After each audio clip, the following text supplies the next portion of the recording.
Hank Gilpin loves his wood. The plank sanctum above his Rhode Island workshop, a converted church where he's been building furniture for 35 years, is always brimming with unusual specimens. Even the bookshelves are stocked with sample species, offcuts from the encyclopedic range of domestic woods he uses. Pull down a sample and Gilpin can, of course, read it like a book, quoting Latin and common names and explaining where and how the tree grows best and what the wood is like to work. Luckily, Gilpin's not afraid to use his treasures. Since studying with Tay Frid at Rhode Island School of Design in the early 1970s, he's been steadily producing one of the deepest and most impressive bodies of work in contemporary furniture making. In an interview this past December, he talked about how his choices regarding wood have shaped his furniture over the years. For reasons of economy, a long time ago, I decided to work only in domestic woods. It had nothing to do with greenness, per se. It had more to do with the fact that I could buy an immense amount of lumber at a sawmill versus a tiny amount of lumber of a imported variety at a lumberyard.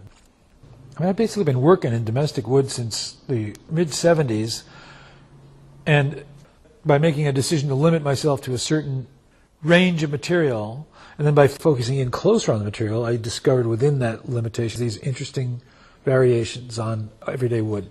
Curly this, and bird's eye that, and speckled this, and quartered that. That was a very good decision because the wood is beautiful and it works for you, and it means you have to design a little bit less into a piece because the wood is often pretty magical. When I started studying the forests to understand where my material came from, I'm walking through the woods with foresters, and I'm thinking oak, maple, cherry, and I'm walking through forests in eastern Ohio and western Pennsylvania where there isn't any of those woods, and they're pointing out other woods. So all of a sudden I realized there's 20 or 30 other species that grow into immense scale in the eastern forest alone that aren't available commercially because they don't grow in vast enough stands to be commercialized, but they grow in large enough scale to be really interesting, and if you go to the source, which is the sawmill, they'll be available. Then I just started exploring every one. I wanted to do every one. I wanted to work in every wood. And I may have by now. And a lot of them are woods that people don't associate with furniture until they see it. And then they don't have any negative association anymore because they just look at this wood and go, wow, that's beautiful. What is it? And you tell them, it can be anything. It can be poplar, black locust. It can be Kentucky coffee, honey locust, magnolia, buckeye. It goes on and on. Some of it's firewood. Some of it's pulpwood. Well, it is unless you decide to use it in a different way, and then it becomes furniture wood. And man, I'm telling you, you look at the stuff, and there's always, and it's a different, it's a different density, it's a different tensile strength. Its compression is interesting. It tears differently. It cuts differently. It planes difficult. It planes easy. Those are all just fun things to experience, rather than the same old thing. Another cherry board in the shop. Then I took it another step. I started looking at wood that was considered trash.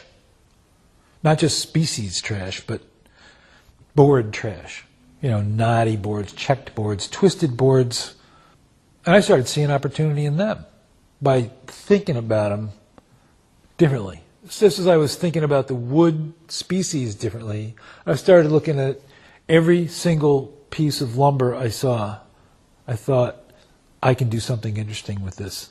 How will I do it? And I've done some pretty cool things with these woods that are just throwaways, right? These twisted, thin, buckled, knotty. Oftentimes it means you have to rethink your construction habits.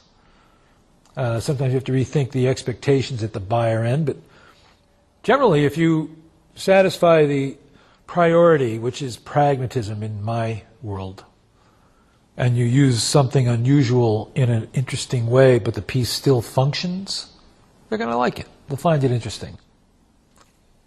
Yeah, there's no bad wood. There's no bad wood anymore. I mean, you walk by a firewood pile and go, ooh, yeah, this is good stuff. Doesn't have to be perfectly clear, knotless, flat, checkless, sapless wood, you know. As a matter of fact, we'll use all those. Checks and knots and cracks and sap and bug holes, and there's no bad anything anymore.